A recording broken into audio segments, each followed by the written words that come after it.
जमीन दिया वो अपने आप में पुनीत काम था, महत्वपूर्ण काम था, और किसी कारणवश नहीं बुलाया है तो प्रिंसिपल साहब से मैं आग्रह करूंगा कि वो उनको बुलाएं, सम्मानित करें। और मैं आपको बता देता हूं कि हम लोग मगध विश्वविद्यालय में सत्येंद्र बाबू की मूर्ति लगाने जा रहे हैं और उसके साथ साथ भूमि देने वाले महंत जी की भी मूर्ति लगाने जा रहे हैं। औरंगाबाद शहर में स्थित जिले के प्रतिष्ठित सच्चिदानंद सिन्हा महाविद्यालय परिसर में राज्य के पूर्व मुख्यमंत्री बिहार विभूति डॉक्टर अनुग्रह नारायण सिन्हा की प्रतिमा का अनावरण केरल के पूर्व राज्यपाल निखिल कुमार, सांसद सुशील कुमार सिंह, मगध विश्वविद्यालय के कुलपति शशि प्रताप शाही और प्राचार्य डॉक्टर सुधीर कुमार मिश्र ने संयुक्त रूप से किया।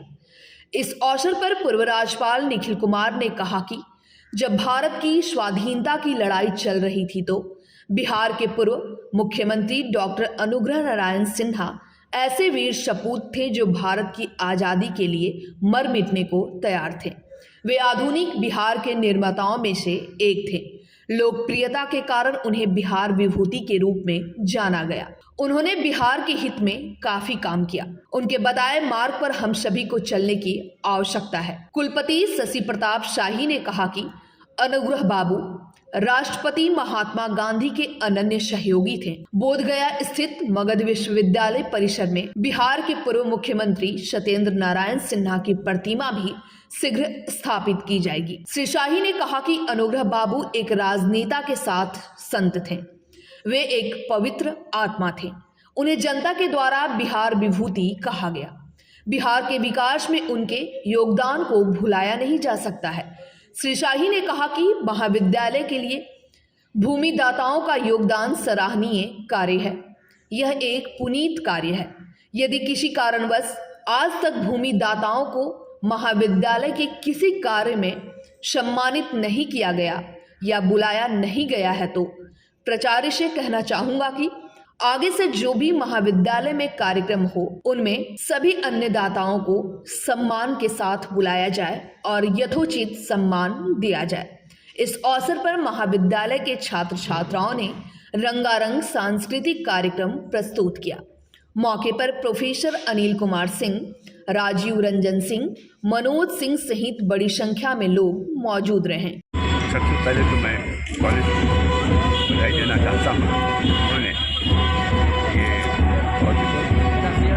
भव्य का निर्माण करवाया है और इस जो भारत के स्वतंत्रता संग्राम में उन्होंने अपनी भाई अपना योगदान किया।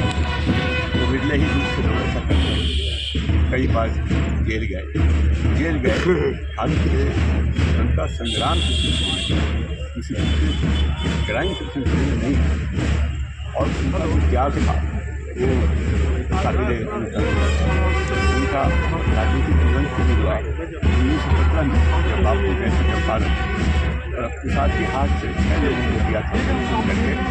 उन 6 में राजीव बाबू थे, अनुग्रह बाबू थे और 4 और थे। और वहाँ से जो उनकी जीवनी शुरू हुई बापू के चरणों में, वो बापू के शान गति। और अगर जो सच्चे मायने में कोई गांधीवाद था तो वो अनुग्रह बाबू है। उनके रहने की शैली साधारण, कोई टीम काम नहीं, कोई आडंबर नहीं, सबके लिए उनके दरवाजे खुले रहते थे। मैंने कई बार देखा है कि वो बीमार थे, सर में बहुत भयंकर दर्द था क्योंकि उनका ब्लड प्रेशर ऊँचा हो गया था, लेकिन फिर भी वो लोगों को मना नहीं करते थे कि आओ मिलने। हम लोग कहा करते थे मिलने वालों से भाई आप छोड़ दीजिए, लेकिन वो मानने को तैयार नहीं थे। ऐसे थे अनुग्रह बाबू। और उन्होंने जो बिहार को अपना योगदान किया है वो बस आपके साथ ये 2 मिनट या 3 मिनट की बात से पूरा नहीं होगा। जितना विकास का काम हुआ बिहार का 1948 से 1957 में, उन सारे कार्यों में, चाहे वो टेलीफोन ऑफिस, स्टील प्लांट हो या की रिफाइनरी हो या बरौनी का वो जो पावर प्रोजेक्ट है, थर्मल पावर प्रोजेक्ट है वो, और कितनी सारी चीज़ें थी, सब में उनका योगदान रहा। इसलिए हम लोग उनको आज याद करते हैं। और उनको एक उपाधि मिली थी बिहार में।